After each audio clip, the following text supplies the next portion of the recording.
Hello everyone, welcome to my home kitchen. இன்னைக்கு பாத்தீங்கன்னா தக்காளி சட்னி பண்ண போறேன். இது பாத்தீங்கன்னா 4 தக்காளி பழுத்தது எடுத்துர்க்கேன். அதே மாதிரி பாத்தீங்கன்னா கட் பண்ணி வச்சிருக்கேன். அதே மாதிரி பாத்தீங்கன்னா ஆனியன் வந்து 2 கட் பண்ணி வச்சிருக்கேன். பூண்டு பாத்தீங்கன்னா 5 பல்லு எடுத்து வச்சிருக்கேன். 2 டேபிள் ஸ்பூன் எண்ணெய் விட்டுக்கிறேன்.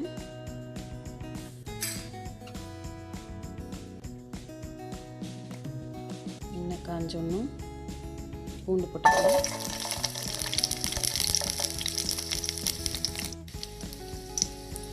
பார்த்தீங்கன்னா ஆனியன் போட்டுக்கிறேன்.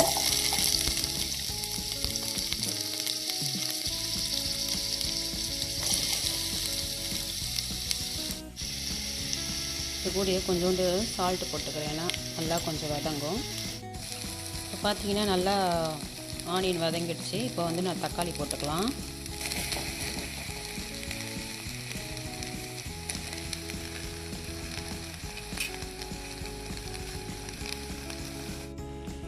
பார்த்தீங்கன்னா ஆனியனுக்கும் சால்ட்டு போட்டோம், இதுக்கும் கொஞ்சோண்டு சால்ட்டு போட்டால் நல்லாயிருக்கும்.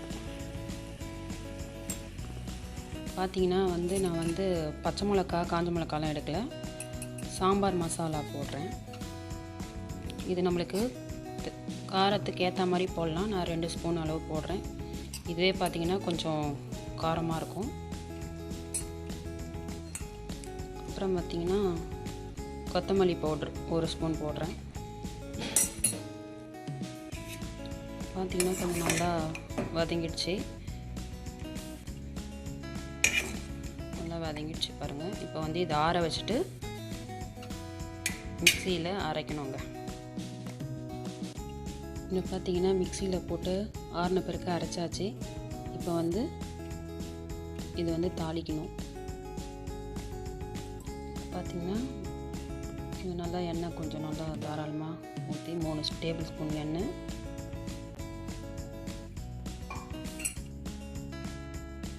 பார்த்தீங்கன்னா எண்ணெய் காஞ்சிச்சு. கடுகு போட்டுக்கலாம்.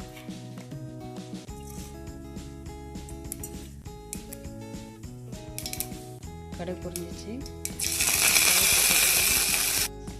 இது கூட நம்ம வந்து அரைச்சி விட்ட தக்காளி ஊற்றிக்கலாம்.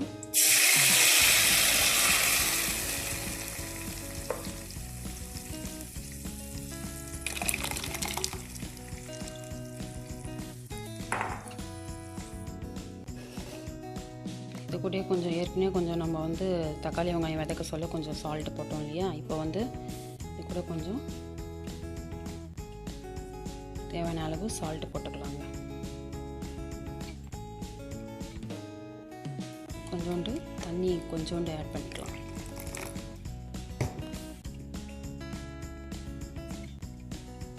ஏற்கனவே நம்ம நல்லா வதக்கிட்டோம், மசாலாலாம் வாசனை போகிற அளவுக்கு. இப்போ வந்து இது 10 நிமிஷம் இல்லை 20 நிமிஷம் கொதிச்சா போதுங்க.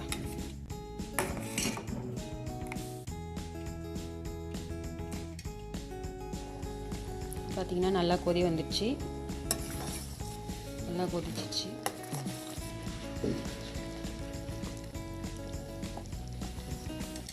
பார்த்தீங்கன்னா ஸ்டவ் ஆஃப் பண்ணிடலாம். ரெடி ஆயிடுச்சுங்க. அரைச்ச தக்காளி சட்னி ரெடி ஆயிடுச்சு. இது வந்து பார்த்தீங்கன்னா இட்லி தோசைக்கு ரொம்பவே நல்லாயிருக்கும். ஓகேங்க, பார்க்கலாங்க அடுத்த வீடியோவில். பாய்.